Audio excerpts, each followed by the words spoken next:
Hello everybody, so welcome to my review of One Piece chapter 1045. We get the fallout from Luffy using Gear 5th in this chapter. We get a bit more insight as to what we can expect from this form going forward, as well as the final round or final clash between Luffy and Kaido. By the way, I made a prediction that this fight was going to end by the end of March, and here we are, and it's the beginning of April, so I was dead wrong on that. I'm glad I was wrong on that, because Oda, he didn't make things predictable. Like, he has time to develop and come with a decent ending to this fight, and possibly show us more insight into Kaido, who he is as a character, and why he's this way.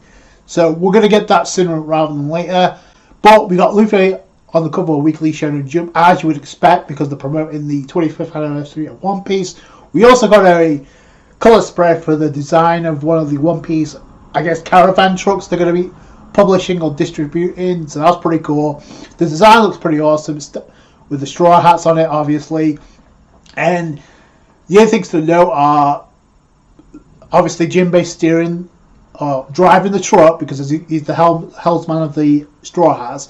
You got the rest of the straw hats chilling now, but Usopp's, I guess Luffy's straw hat is about to fall off the truck or something, or the design, because you got Usopp there he's darting for it, he's trying to get it back, but Robin's already got that covered, so that's pretty cool. But literally go back to the rooftop, so they were inside Onigashima before, now they're back on top of Onigashima. Kaido's in Cloud 9, literally, because Luffy's back up again, because of the Cypher Bolt agent that tried to get in the way, influenced the outcome of this fight. It backfired, and Kaido describes Luffy's paramecia the way, like, the Gorosei kind of described it. So the difference here is this is being mentioned in front of Luffy. You're able to make your surroundings rubbery, which is the property of Awakening. We know this, so he's combining his gear with Awakening now, because I think he's doing that now, because he's actually bouncing up. If you look close, he's actually bouncing off the roof. It should be safe to assume that you awakened your paramecia.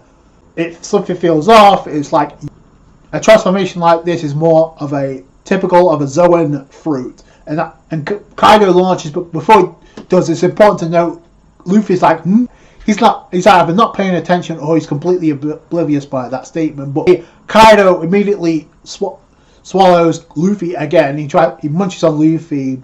Luffy proceeds to like attack Kaido from within. It's either he's changing Kaido's properties inside, or the way he's maneuvering about is in his properties of his devil fruit. You see Kaido like expand into a balloon, because Luffy's like, Goma no, balloon right inside of Kaido. What makes this even funnier is like Yamato and Momonosuke are looking at like, what the hell's going on? It's like, what's going on with Kaido? Because Yamato's like, is this some form of his? And then Kaido's like, your body is meant to be rubbery, not mine. And that's why I said, okay, the way Kaido's body is expanding and the way he's maneuvering around is like what Luffy can do. So that's interesting. And this is what's crazy. Okay, so Luffy's like, I can see a pair of bright lights. He immediately stretches out, and he's stretching out Kaido's eyes. Like, what the hell? He proceeds to like escape rocket actually. So that's kind of funny. And both Momo and Yamato are like completely stunned by this. And then Luffy turns into a giant above Kaido. He's forming right above Kaido, and he's like a giant jump rope. So there's attack the giant jump rope, but the way that Luffy does it is pretty epic. And while he's doing this, Kaido's using blast breath while he's in this attack. He actually connects with Luffy, and actually, you see Luffy's expression, like he's not smiling here. This is the first time Luffy's in this form getting pissed off, because Luffy's like, oh, that's it. He darts back. By the way, the speed is crazy, and the way he travels back is so comedic. The activity that Oda's showing with this form is pretty funny and pretty epic at the same time.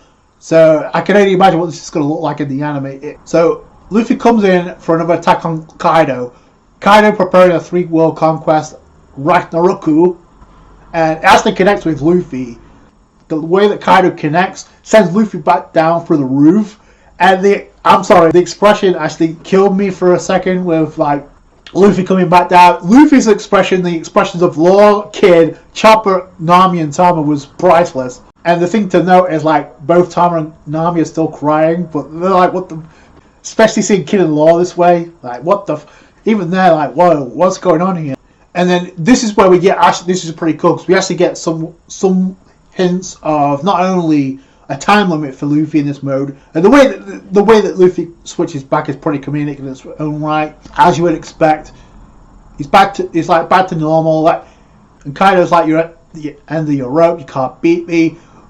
Luffy's like, yeah, you're right, I'm about to croak, this is taking a lot out of me. So I don't know if he means that literally, or if this mode actually, like, this Gear 5 takes way too much energy from Luffy to the point where he's at the point of brink of death.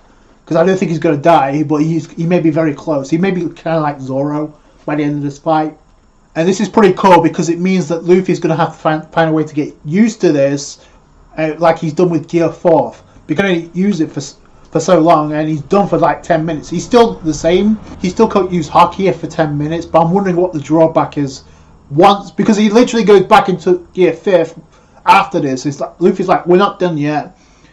And he's like, isn't that right, Momo, Tama, Kinemon, Pedro, and goes back into Gear 5. Luffy, by the way, Kaido is smiling, and you still got the doom da in the background while this is going on. So he's actually like get loud again, heartbeat. So obviously there's something going on with his heart, with his mode in this. So I'm real curious. And Luffy's not the only Straw Hat that needs to master a new technique. Like, and Robin completely passed out after using Dominia Floor. So she needs to get used to that mode as well. So I like this development there for Luffy as well. He needs to learn how to master Gear 5. Unfortunately, there's not going to be a training sequence, a time skip he had with Hyogoro.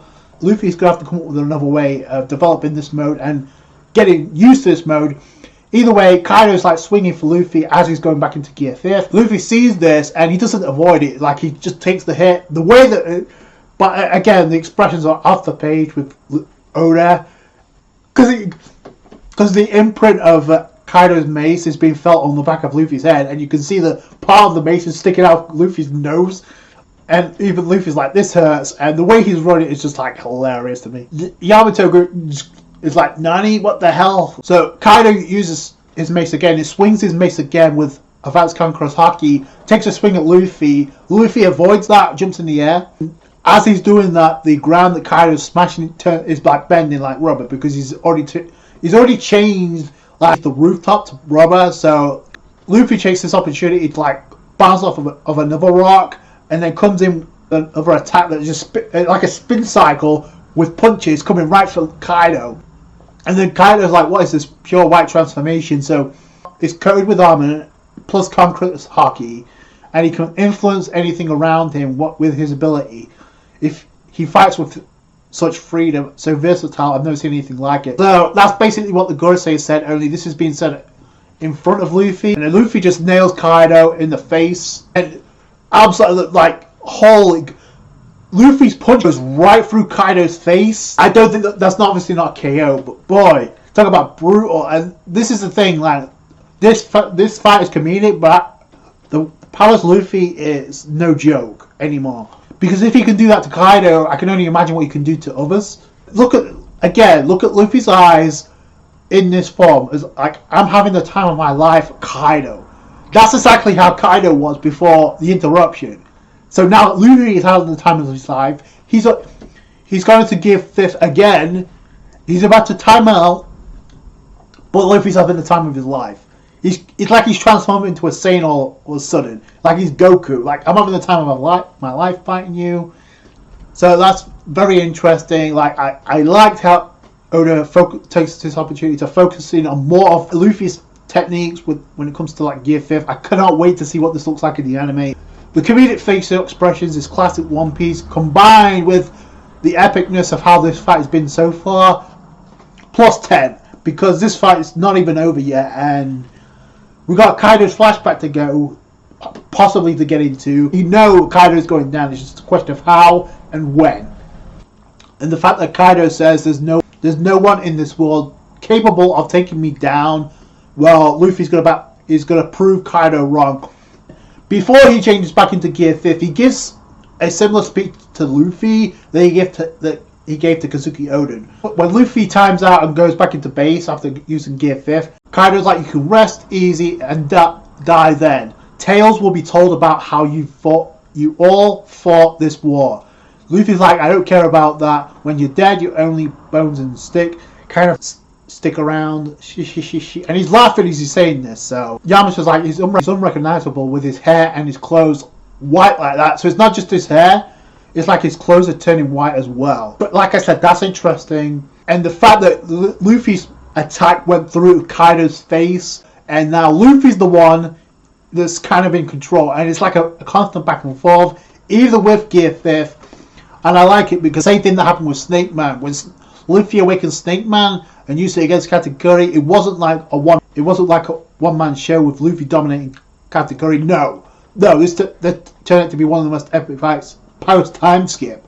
Until now, you can make your arguments if you want, but this fight is probably going to take the cake when it comes to like being one of the best fights in One Piece, just because of number one, the implications of this fight, and number two, the direction the story's going to take after this fight's over with. A lot of different reasons, not just for Luffy, because we don't know what's going to happen to Luffy after this. He's obviously not going to die because the story has to go on with him, and we have to also get into the end game.